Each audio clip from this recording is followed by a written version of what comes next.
Okay, Brothers in Arms, and I'll talk a little bit about the lyrics, and then Phil and Brian can talk, chime in as they want. But this is a song I've been asked a lot about, and there's been a lot of questions about the lyrics and what they mean and what they signify.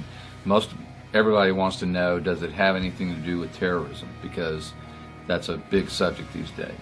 And my answer is, it kind of does, and it kind of doesn't. All of the songs that I wrote for the album, they're about spiritual subjects. And so, Brothers, with the imagery that I used, the walled cities, the swords, all of that, obviously, we don't operate in that world anymore. And so that's kind of where the allegory and the imagery comes in. But it is about struggles. It is about being ready to fight. It's about being ready for a battle. And, you can take that however you will. But to me, it operates in the spiritual and the physical plane. So, what do you think about Brothers, about your part, about what you did? Well, I thought that coming right out of the chute, that was the first song that we, musically arranged together, put together, with just a very minor 30-45 seconds of guitar, little riffs that Phil had come up with, and put the song together in about 3 hours and come up with the actual structure of the song, less the leads and vocals. And after all the years that it's been between times we'd actually played together, it was pretty unique to have that unity that we've always had. It's like there was like we didn't miss much in the. It's actually been just 15 years since we've actually written one song, but as far as writing an album, it's been 30 years. So the uniqueness of coming in and have it just be, I'm not saying effortless, but the unity when we got into the studio together to work was, it was so much like it was back, in the day when we were living together out in there in the studio every night working on songs. And it was very cool to have that feeling, again, that unity, that it was like time had stopped, Yeah. And it was really cool. Agreed. Definitely cool. Phil? Yeah, musically, to me, the whole idea of Brothers in Arms, of course, we had the music was written before you came in with the lyrics.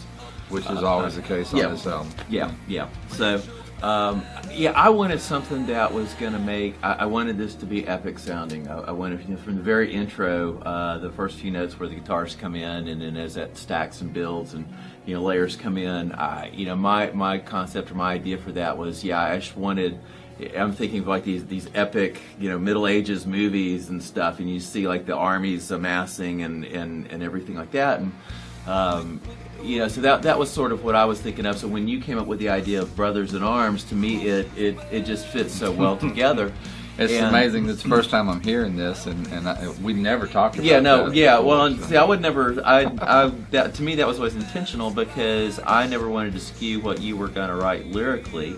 I wanted whatever I came up with, whatever musical idea, to inspire you for what would stir within you. Right. And I love the idea of Brothers in Arms, where you talk about, I need my brothers, and in any struggle, on whatever level that is, whether it's a physical struggle or spiritual struggle or whatever, it's that idea of we're not out there running by ourselves, but it's that idea of having, brothers that would go to battle with you, for you, on your behalf, and stand there beside you. And so, I think the whole idea behind that, and that concept of Brothers in Arms, is really kind of runs throughout this whole record. I mean, that's kind of what we became through many things, forged in battles from things back in the early 80s when this band started up,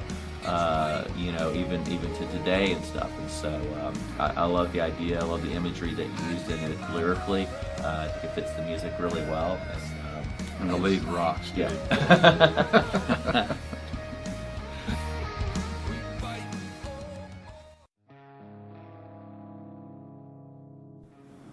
Okay, so this would be Defender. Yeah. Yeah, Defender.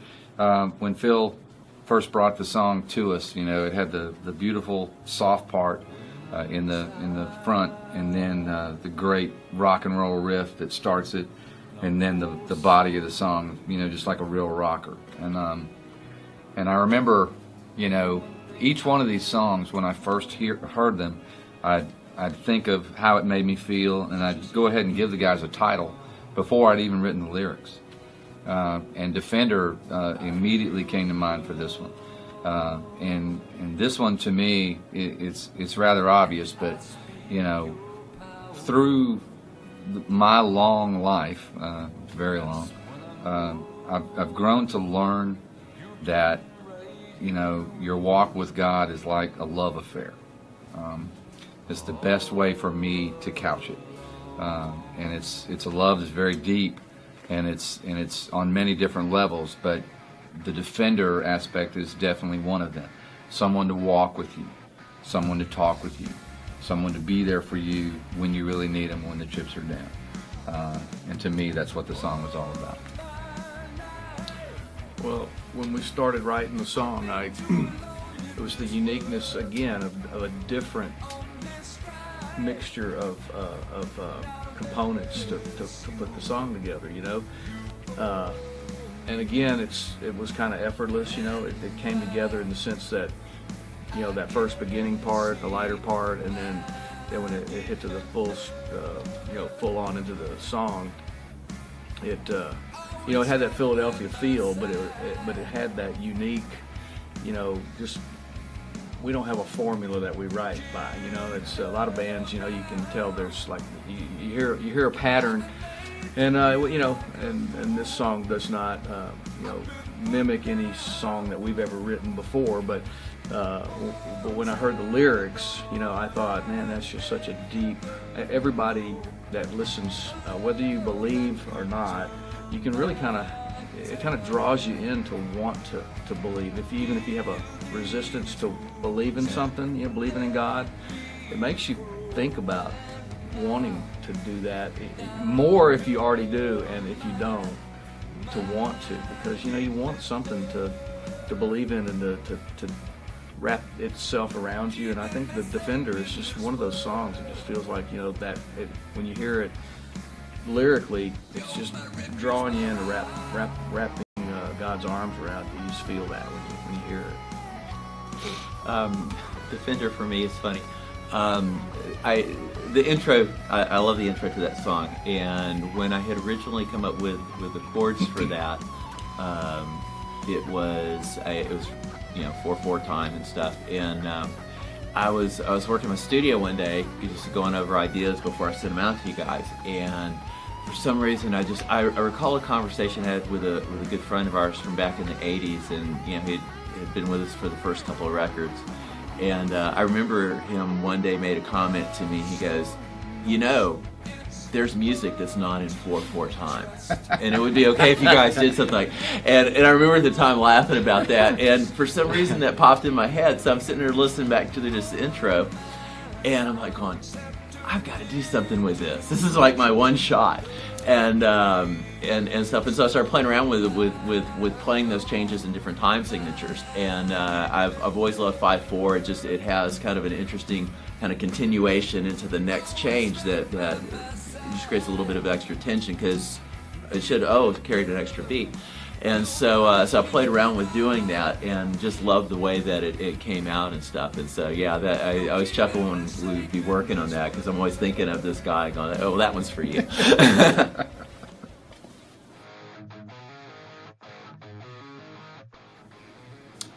Okay, I'm Not Listening.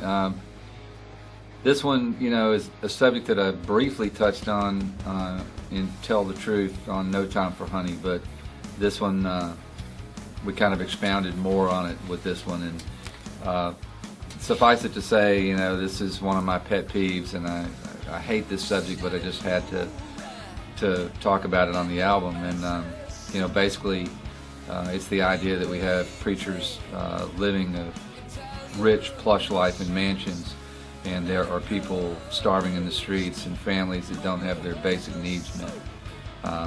So lyrically, that's what the song's about, obviously. And musically, I just love the way the song rocks. It's just a tremendous rocker. And our engineer and producer, Richie Weekender, after we cut this one, he said, "Man, this one just rocks, dude." And I was like, "Yeah." Well, I remember when we were doing the demos and I heard your vocals for the first time, you know, in the cans, and I never read your lyrics, and listening to what you've written just brought me back to, you know, historical markers in the past for Philadelphia, where it seemed like, you know, we were a lot of times under attack for just playing rock music, and how that could never be used for God or whatever. And so it was kind of cool to get to, you know, maybe just make a statement towards some of those issues of the past that have seemed to have dissipated in time over the last 30 years. You know, we kind of took the brunt of it back in the day, but, you know, it never really affected us because we knew what we were supposed to be doing was, you know, was right. So. Yeah, for me, this song, this is just one that I turn up the loudest when I listen to. I don't know, it rocks. You're right. That's my profound comment on it.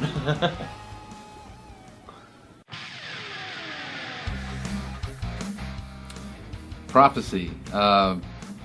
Prophecy is really all about all of my weird ideas about angels. And, you know, how you never really want an angel to visit you. You know, you think you do. You think that, you know, all the wonderful little stories from when you were a kid of guardian angels. But if you actually go back in the Bible and you look, you know, angels were usually there to tell you something catastrophic was about to happen. You know, or the angel of death in Egypt, or you know, not generally a fun thing. And the other thing that, you know, just blows me away about angels is that you know, obviously, since a third of the angels rebelled against God, you know, in the beginning, then amazingly, angels have free will.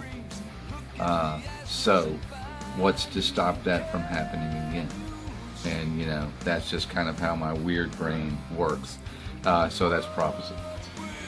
I don't know if it was this song, but it was one not too far down the list, you know, as you come in to do the demos, and I'm just like, I can't wait to hear what's coming up next, you know, and, you know, but to have that idea, you know, of the, you know, a new rebellion, and, you know, a new rebellion in heaven, it was just a really, I remember asking you, where are you coming up with this stuff? You know, I didn't want to ask. It was because it was good stuff. It just kept, you know, kept on. You know, it wasn't like any was better, or it was just all. It was just good lyric process and content. It was just, you know, interesting every time I got to hear the first time you sang it. You know, in the demo sessions, it was really great.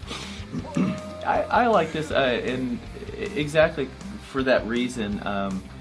I think you're throwing some thoughts out there. It's like, you know, what about this? What about this? And I think anything that drives people to consider, to think for themselves, as opposed to going, oh, well, I know all about this because this person told me this, and of course, because they have a book or a title or something, of course they know what they're doing. I love the fact of thinking things through. You know, wow, what if there was a new rebellion? You know, or something like that. I think anything that stimulates the brain and makes people think and consider things, that drives them to think about God, that's a good direction to go in. This song will always be special to me because this is, so when we did this record, of course all the drums are Brian Martini, and all the bass and vocals are Brian Clark, and all the guitars are by me, with the exception of one riff on this song. And this song will always be special to me because my youngest daughter, Lauren, plays guitar, and she was able to be a part of this song. And so coming out of the first real chorusy section, when it goes to the first little harmony guitar parts, one of those is what I played, and the other part is Lauren. So rock on, Lauren. Right.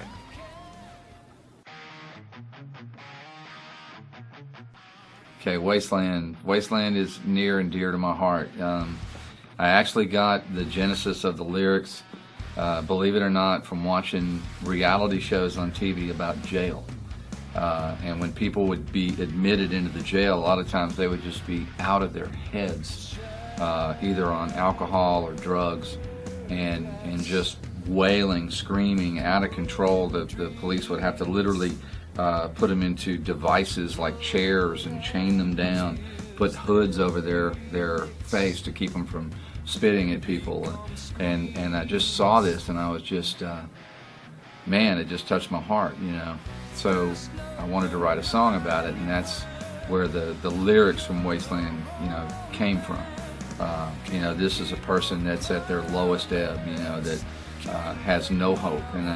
And unlike any other Philadelphia song ever, I didn't want to put that glimmer of hope in there. I did not want to present the solution. I wanted it to be the stark picture of the person at this moment. And so that was my intention. And just real quickly, this was the toughest one of the album to put together. We struggled with this one. It went through several evolutions musically, and it turned out to be one of the very best songs on the album, and I love it. Yeah, when we started this, Phil came up with the idea. I think this was the second to last song that was being considered, as we wrote more than we needed. But this one was not a last minute, but it was close to it. You know, it was definitely in the last quarter anyway.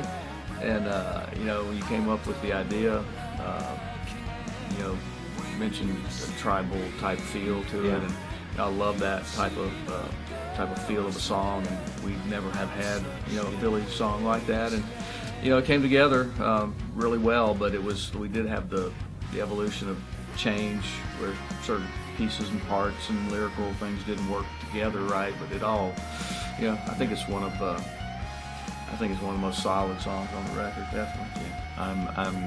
Yeah, it definitely was a struggle. I love how it turned out. You know, looking back at it and stuff, your lyrics fit the music wonderfully, and I think it's some of the best lyrics that you've wrote on the record. Everything top to bottom to me is terrific, but I don't know, that one just has a certain feel to it. You know, given the backstory for what the inspiration was, I think that really comes through. It's another one to me where words and music really lock up, and they have a powerful message. It's something strong to consider.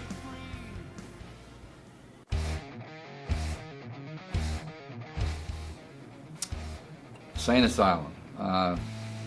This one I ripped right out of the headlines of today. I mean, as crazy as the times were back in the 80s when we were doing Search and Destroy, it's way crazier now. I mean, with all the stuff that's going on, it's just, it boggles the mind.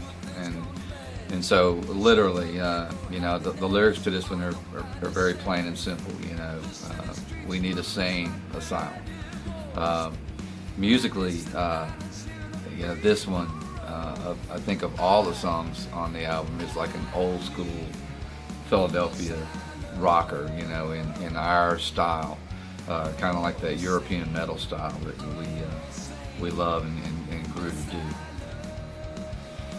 Yeah, when we wrote this one, it had the kind of a significant feel to its relationship to Search and Destroy off of that album, and it kind of, as far as one of the harder rockers of this record, and Search and Destroy off of Search and Destroy record, but then even, you know, like Razor's Edge, you know, off the first. It was like those seemed to be the three, you know, the one off of each album that were like significantly our kind of signature, you know, writing style or whatever. But that's kind of what that reminded me of. It was fun playing it, you know, from just right off the bat too, you know, just from the hard crashes. And that was the second session that we wrote. That was the first. Brothers was the first song in the first session of writing the album, and then the second time when we got together, that was the first song. And those were just two really strong songs, just right off the bat after getting together after 30 years and writing. You know, it was pretty cool. I like the intensity of the song, and I think it kind of plays well lyrically. Again, it's one of those that to me matched up very well.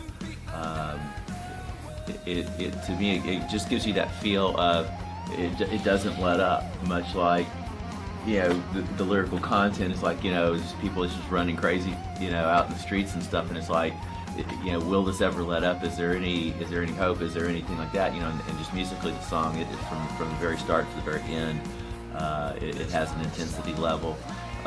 You had referenced earlier about some of our musical influences and stuff, and of course, one that we always had in common was Judas Priest, a great metal band. And in this song, when we recorded this, what I wanted to do when it hit the guitar solos and stuff was kind of a nod towards them, towards Glenn Tipton and KK Downing, and one of the things I always loved about Priest as a band, when they would both kind of take the spotlight for the solos, and you get Glenn playing a riff over here and KK over here and stuff. And so we did that in the song. We kind of chopped the guitar solos up into different parts, and tried to treat each one of them a little bit differently, so it would just kind of give a nod towards our musical influences and stuff. And with a nice rhythm section just behind it, just staying steady and letting the leads just do all the talking, just really take the platform. It was, it was really, it really turned out well. Yeah.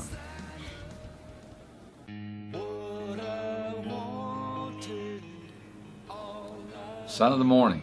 Wow. What can I say about this one?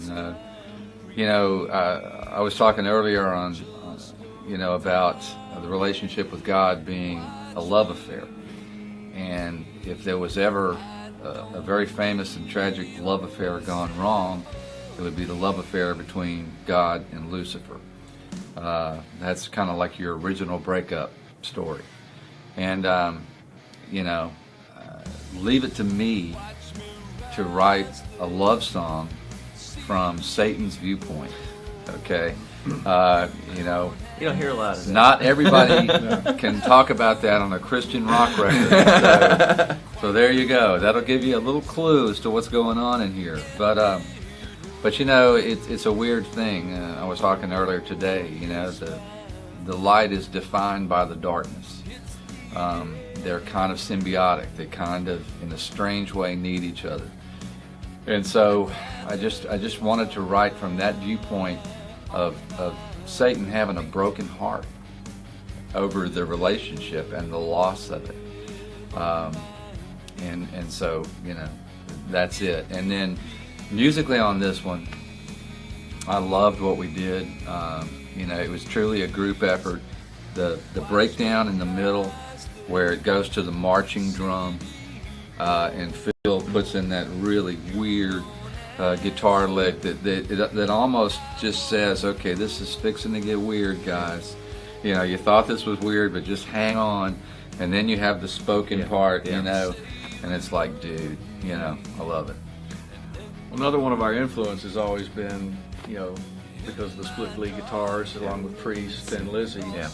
And Phil in it, having that, he liked to, he seemed like that was just part of his style, was to have a spoken part, and it just, it's true to our nature is, some of those influences in our life. And you've written, that song was, again, one of those, just listening in the demo sessions, how the conception of that and how different viewpoint that is, that people, I've never heard anybody write a song, with that type of lyric content, and from that point of view, that made it, to me, very special song.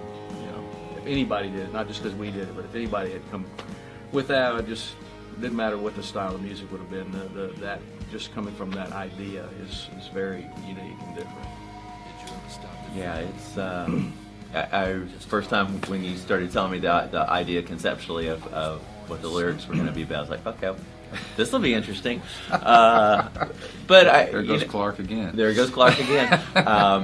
But see, that's one of the things I've always liked about Philadelphia. It's the beautiful thing about when you're not doing things trying to seek the approval of peers around you, or coming up with a list of people in a culture that you go, oh, I want to make sure that they give me their stamp of approval. Then you have the ability and the freedom to think and to express things, and just because you write something in a song, or you're considering pondering something, sometimes you have to think through things. You want to think about them, consider them, hold them up, look at them in all different aspects of the light and stuff. And when you're scared, when you're afraid, when you feel like, oh, I can't address this subject or even consider it because this person over here is going to get bent out of shape about it, or this person over here is not, they're not going to like that or whatever. That shuts down that ability, and I don't think that that's ever a good thing. Now, I want to say something about that right there, and that's very important. In America, we're all about our freedoms, and that's great. And I believe in that. But the thing about Philadelphia and this band is that God gave us our artistic freedom. Yeah. Okay, my father gave me my artistic freedom, and I'm very jealous of that. And we don't give that up for anybody. We celebrate it, just like we celebrate our love for Him. So, amen, brother. Absolutely.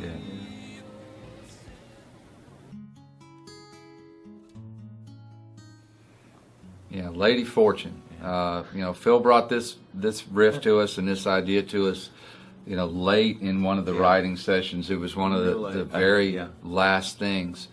And when we first, he warned us about it. First of all, I played it for you and said I'm sorry because I have no clue what to tell you, what to play with this or where this is going to go, but it's really cool. And so he was right. It was a really cool riff, but we listened to it and we were like, what do we do with it? And so we just started to work, and started to work with it, and we came up with a framework, and it was getting late, and we were tired, but man, I think it turned out wonderful. And then when I took it home,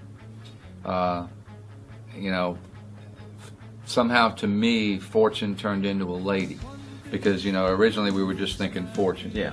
But I pictured her as very much as a lady, deciding the fates of men, based on their actions. And I weaved in a lot of the lyrics are based from Psalms and from Proverbs. And if you go back and take a look at it, you'll figure that out. But I just love the imagery, of her. Her slender hands lay pressed against a bloody white dress. She's calling in low and says she's breaking your bones, Lady Fortune. So I just loved it. Yes. Great stuff.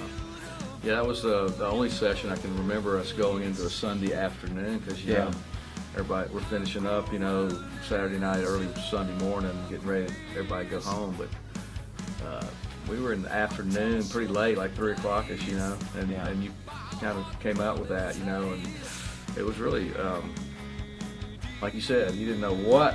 I had no idea how to create a beat for that song, and I can't even tell you what the time signature is, but it's just such a cool offbeat.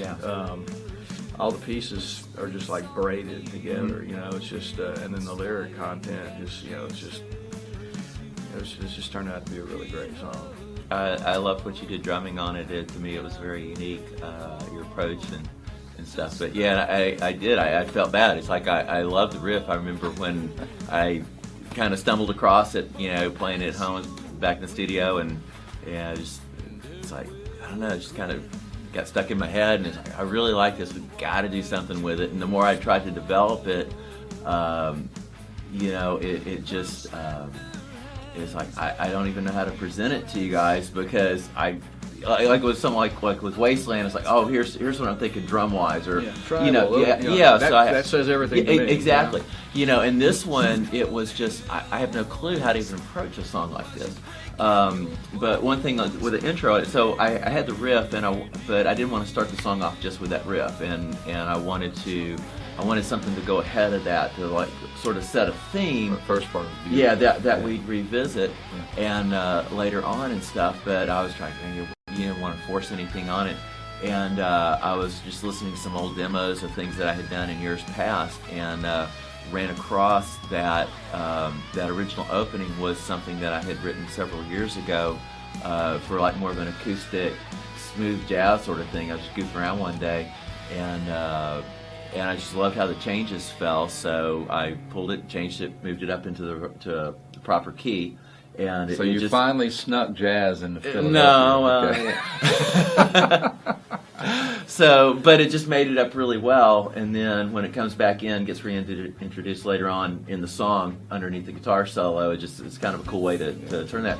But I think it plays really well with your lyrics because it starts off with this nice kind of pretty sounding acoustic guitar, So it's very deceptive. It's very, it almost lulls you in, thinks oh, this is going to be this, and then the hook sort of comes in and draws you in, and you realize by the end of the song, you can't get away. As much as you think you're going to game the system, you're not going to. Yeah, the changes in the guitar parts that you put in, when it goes down to the breakdowns and the silent parts, and when you come back in, it's mystical sound. It draws you in, and even at the beginning, the layered acoustic parts, it sounds like you're playing like one of them parts. It sounds like a harp. Yeah. I mean, a harp. It's just it sounds like you're plucking the strings. It just it's beautiful work, man. Really, really great work.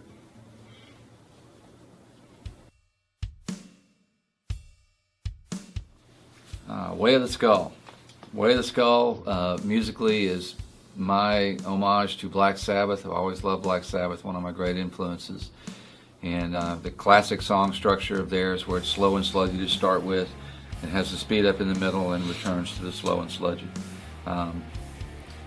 Lyrically, it's the point of view of Simon of Cyrene at the crucifixion. And I wanted to lyrically describe, this fellow that was a stranger and comes upon this awful scene of somebody being crucified, and then he's pulled into it by the soldiers to actually help this person carry their cross, and how that transforms him in the process. Definitely one of our darker songs, probably the slowest song we've ever written as far as BPM, and this definitely has that dark grind to it, and obviously due to the lyric, content, it goes together well. It was definitely, when you came up with the idea, you had I love it about you always have sometimes you have the exact feel, drum beat. And I always love it when you have that. It's only been about 3 or 4 times, but it's always I don't need to do anything different than what you come up with. I know you've got the concept, and it was just one of those songs that you had the idea, and we grasped onto it pretty quick and locked in as a rhythm section. The song came about pretty quick, and it was I just remember. No, slower. No, slower. Yeah, I think it probably took us longer to get down to the tempo than it did actually to come up with everything else. But I love the song as well. It's just it's grungy and ugly and uncomfortable. One of my favorite parts musically in it is the kind of the chromatic walk down that happens. The starts on the E and walks down, and then goes back and on the E flat and repeats coming down. And one of the things we ended up doing was layering a lot of guitars over the top of that. So you've got a guitar track and a bass track that are locked in doing the chromatic, and then there's a guitar track that just hits one chord and sits on that while you've got this step down, and then another guitar that's like hitting and dive bombing over the top of that, and it just creates all these layers of dissonance and kind of uncomfortable harmonics and stuff. But I think that plays really well to what the story's about. Instead of trying to, it was an ugly and horrible and brutal and vicious thing that happened, and all the more amazing because he did that willingly, knowing what was going to happen. But I like that. I hope the song is uncomfortable music. It's uncomfortable musically for people, and lyrically uncomfortable because it's something to consider.